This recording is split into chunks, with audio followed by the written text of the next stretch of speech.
trying to avoid leakage, but I would encourage them to study what the Australians do, because I think we're looking at it from the wrong lens. It's not just about taxation law, it's about law pertaining to the collapse of a business and perhaps how owners might be exploiting loopholes in receivership or related law.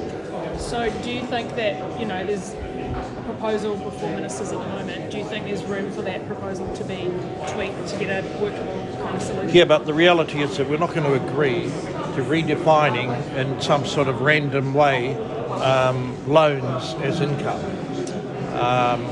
A future government might want to have a crack at that. But if it's a concern about receivership law, then I'd encourage the IRD to study what the Aussies are doing.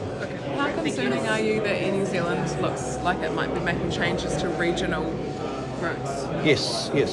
Yeah, well, obviously any changes they make, they have to be very mindful of the importance of the local businesses. We don't want to impoverish Tai Tokerau, Taranaki or any other business. We're trying our level-headed best to use the RIP fund to increase the fiscal robustness of Air Chatham's, and we want to be absolutely confident when we use the money we can defend how it's used. But let's just tie-ho and see what Air New Zealand are going to come out with. And have you seen reports that South Korea might be stopping fuel? Yes. As you know, we're having a meeting this evening, and we're going to get in a fresh set of reports from officials. Is that the fuel?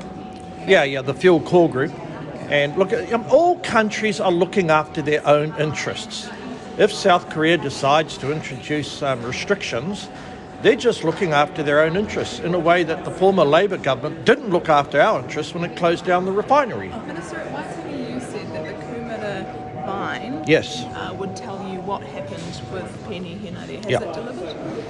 Oh no, well we're going to sit and pay attention to Penny's farewell speech and any speculation as to what he may do in the future or what happened in the past.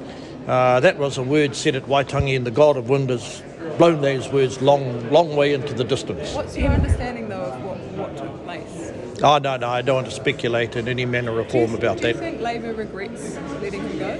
Well, he's not the first Māori that Labour forced out. Yep. Wai? He mihi mō Penny Henare. Nā, kia taunga manaakitanga ki rungi a Penny, tana whānau. He heke rangatira ona, mai I tōku tupuna no te au pauri, a Ritihia, me tana krani pāpā te aporei o te hoko whitu atu. Ke te hoki mai ia, Tāri atua. Your point about Labour, him not being the first Māori that Labour has forced out, is Labour the right place for Māori? Well, really, that's up to the Māori people as to where they want to give their votes. I'm encouraging to vote for Winston and I, a Dalmatian Maori and a Scottish Maori, but that's work in progress.